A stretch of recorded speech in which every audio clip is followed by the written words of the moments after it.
నమస్తే, నేను Roja. Welcome to special debate. Telangana యుద్ధం ఓ రేంజ్కి వెళ్తోంది. కక్షలు, కార్పణ్యాలు, పగలు, ప్రతీకారాలు ఇప్పుడు తెలంగాణ రాజకీయ ముఖ చిత్రంపై ఆవిష్కృతమవుతున్నాయి. ఇన్నాళ్ళు తెలుగు సినిమాలో చూస్తున్న సీన్లు ఇప్పుడు తెలంగాణ పొలిటికల్ స్క్రీన్పై సాక్షాత్కరిస్తున్నాయి. రాజకీయ వైరం ఇప్పుడు సెంటర్ పాయింట్ అవుతోంది. బీఆర్ఎస్ అగ్రనేత కేటీఆర్ను ఫిక్స్ చేసేలా తెలంగాణ సర్కార్ ఫార్ములా తెరపైకి దూసుకొస్తుంటే అంతా డైవర్షన్ పాలిటిక్స్ అంటూ విపక్షం గర్జిస్తోంది. బీఆర్ఎస్ ముఖ్య నేత కేటీఆర్ క్వాష్ పిటిషన్ హైకోర్టు కొట్టేయడం, ఇప్పుడు సుప్రీంకోర్టు కేంద్రంగా మరో బ్యాటిల్ గ్రౌండ్ సిద్ధమవుతోంది. కీలక సమయంలో ఎలాంటి మినహాయింపులు కేటీఆర్కు ఇవ్వొద్దు అంటూ తెలంగాణ సర్కార్ సుప్రీంకోర్టులో కేవీఎట్ దాఖలు చేయడంతో వచ్చే రోజుల్లో రాజకీయం ఎలాంటి టర్న్ తీసుకుంటుందో అర్థం కాకుండా మారుతోంది.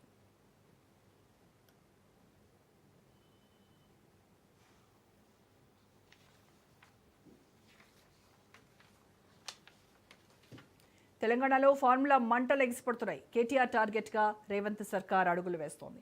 హైకోర్టు కేటీఆర్ క్వాష్ పిటిషన్ కొట్టివేయడంతో ఏసీబీ దూకుడు పెంచింది. గ్రీన్ కో ఆఫీసుల్లో ఏసీబీ అధికారులు సోదాలు చేస్తున్నారు. హైదరాబాద్, విజయవాడ, మచిలీపట్నం ఆఫీసుల్లో ఏకకాలంలో రికార్డ్స్ను పరిశీలిస్తున్నారు. మాదాపూర్లోని AS next gen, AS urban race, మచిలీపట్నంలోని ఏఎస్ అర్బన్ డెవలపర్స్ కార్యాలయాల్లో రైడ్స్ కొనసాగుతున్నాయి. గ్రీన్ కో కంపెనీ, దాని అనుబంధ సంస్థల్లో సోదాలు పూర్తి చేసి పక్కా ఆధారాలతో ఈ నెల 9న కేటీఆర్ను ఏసీబీ అధికారులు విచారించే అవకాశం ఉంది. ఈలోగానే కేటీఆర్ను అరెస్టు చేయొచ్చనే ఊహాగానాలు కూడా వినిపిస్తున్నాయి.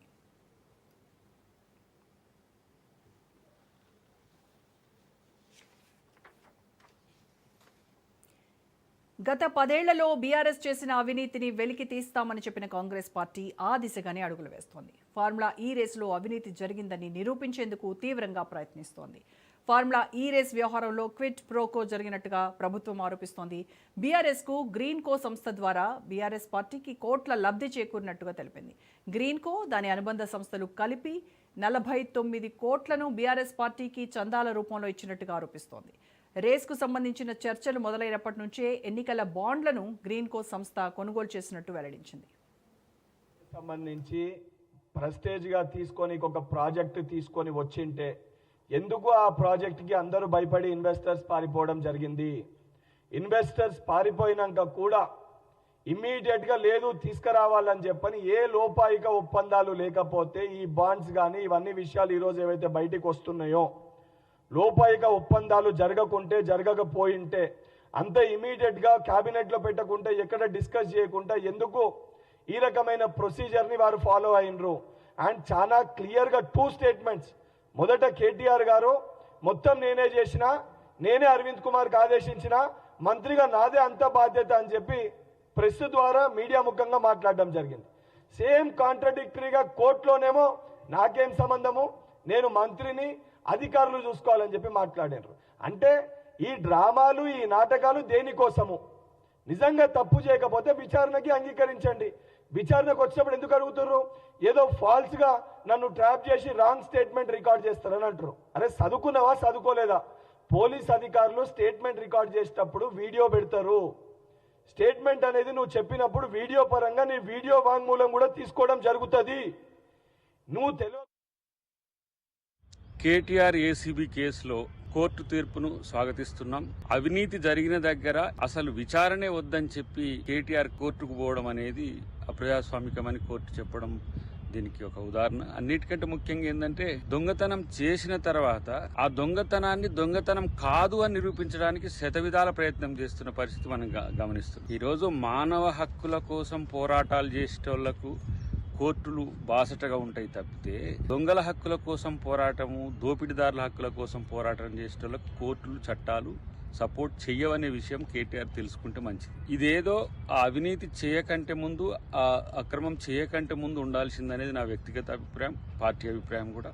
ఇలా ప్రభుత్వం ప్రజల ఆస్తులకు రక్షణగా ఉండాల్సింది పోయి మీకు ఇచ్చిన అధికారాన్ని దుర్వినియోగం చేయడమే కాకుండా ఇష్టానుసారంగా నిధులను ఇతరులకు, ప్రైవేటు వ్యక్తులకు తరలించడం అనేది ఆర్థిక నేరం. అది ప్రజాప్రతినిధిగా ఉన్నప్పుడు ఆ ఇంత సోయిని మర్చిపోయి కేటీఆర్ చేసిన ప్రయత్నానికి ఈరోజు ప్రభుత్వం చర్యలు తీసుకోవడానికి వచ్చింది. దానికి కోర్టుల మద్దతు ఉండడం అనేది కూడా ఇది స్వాగతించాల్సిన అంశం.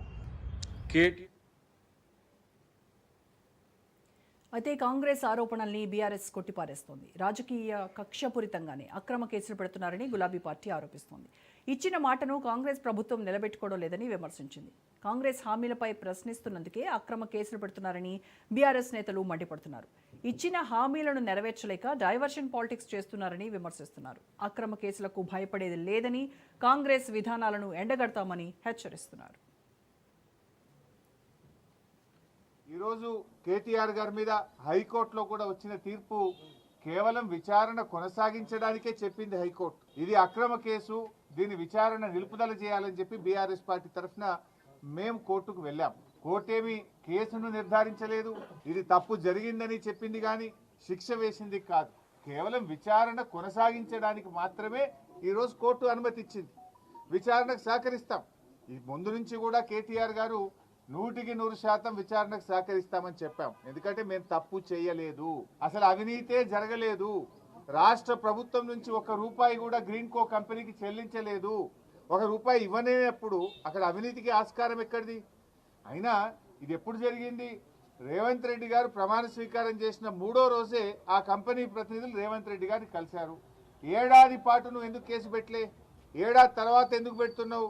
కేటీఆర్ గారు అడుగడుగునా నేను ప్రశ్నిస్తా ఉన్నాడు, నీ తప్పిదాలను బయట పెడతా ఉన్నాడు, నీ ప్రభుత్వం యొక్క వైఫల్యాలను ఎత్తి చూపుతా ఉన్నాడు. కనుక ఏడాది తర్వాత దాన్ని బయట పెట్టినావు. నిన్ను ఆ కంపెనీ ప్రతినిధులు కలిసిన విషయాన్ని నువ్వు ఎందుకు బయట పెట్టలే? మీడియాకి ఎందుకు చెప్పలే? అది మేము బయట పెట్టినాం. అంటే దీన్ని అంతా బట్టి చూస్తూ ఉంటే కేవలం ఒక కుట్రతోని ప్రజల దృష్టి మరల్చడానికి ప్రభుత్వం చేస్తూ ఉంది. ఓ పార్టీది 140 ఏళ్ల చరిత్ర, మరో పార్టీ వరుసగా దేశాన్ని 3వ టర్మ్ ఏలుతోంది. అంతటి ఘనత వహించిన పార్టీలు ఇప్పుడు రోడ్డును పడి ఒకరిపై ఒకరు దాడులు చేసుకునే స్థితికి దిగాయి.